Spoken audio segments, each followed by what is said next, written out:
Cabinet Secretary in the Ministry of Interior and Coordination of National Government, Fred Matiang'i, says the ministry has 72 suspects in custody with regard to trading in contraband and contaminated sugar. The Cabinet Secretary was answering questions before the Departmental Committee on Administration and National Security, which sought to find out what the government is doing with regard to the influx of illicit goods in the country. Matiang'i explained that some samples of 1.4 million bags of sugar were seized and were contaminated. Leila Mohammed has been following the proceedings and she now joins us to give us the latest. Leila, good afternoon. And we saw Matiang'i attend this session, but one of the questions that he had to answer or is about to answer is the question of not being able to attend the previous session. Well, did this question come up? And if it came up, how did he answer it? Indeed it did, and this was from Bungoma legislator Didmus, and he was very skeptical of why the Interior Ministry was not answering to their calls, and it brought up a lot of back and forth between him and someone on the other side representing the Interior Coordination Ministry. And at the end, Chairman Paul Koinange really put cold water into the fire before the flames could become larger than life, and it did not go past a minute or so, but then the Cabinet Secretary was very cordial in stating that they have been respectful to any summons by any committee, not just this particular one, within the confines of Parliament. But then there was not a particular way forward because, as I had said before, the Chairman Paul Koinange was very quick to put down, calm down the tempers within the chamber, and that was dealt with as soon as possible. However,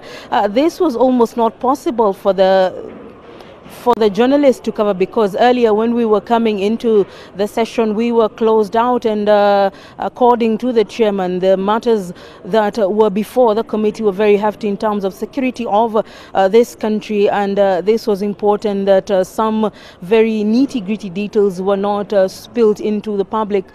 before scrutiny from the various responses. However, we were just allowed into the chamber a few minutes before the Cabinet Secretary delved deeper into the issue of contraband goods and not necessarily sugar, and he says that there are various agencies in charge of ensuring that all goods that have come into the country illegally are taken care of. And he has spoken about KEBS, he has talked about KRA, he's also talked about the Anti-Counterfeit Goods Authority, and he says that the National Police Service is just there as one of the many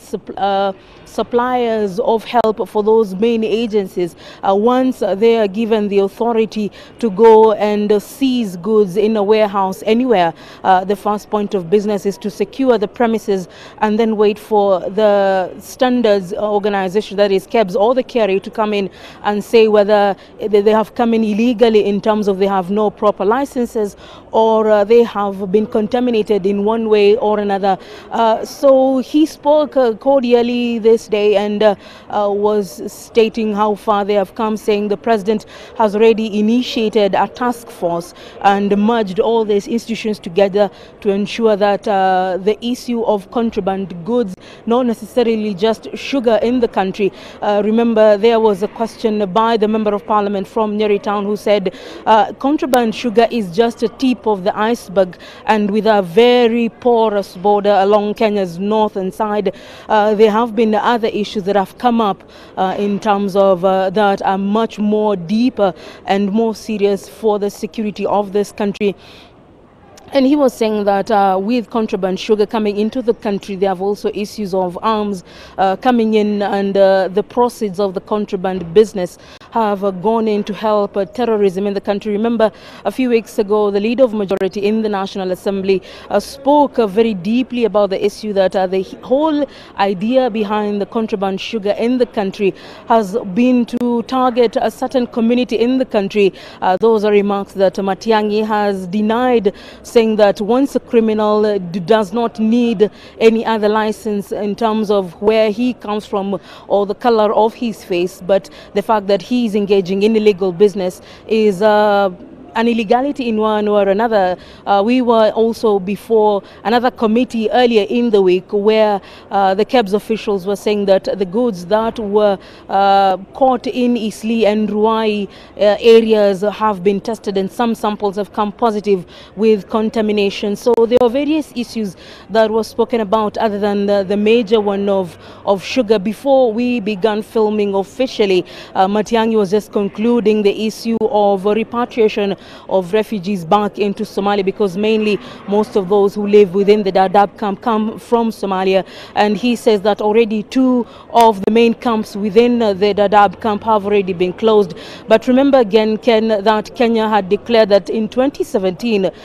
Kenya was going to close officially that camp. But remember, there have been discussions with the relevant UN agencies, and now Matiang'i says that the closure or the remaining open of that particular camp will depend on the goodwill of those who are currently calling it home, and whether they want to go back home and rebuild their lives or to stick around for a while before they know what the cause of their future will be, Ken.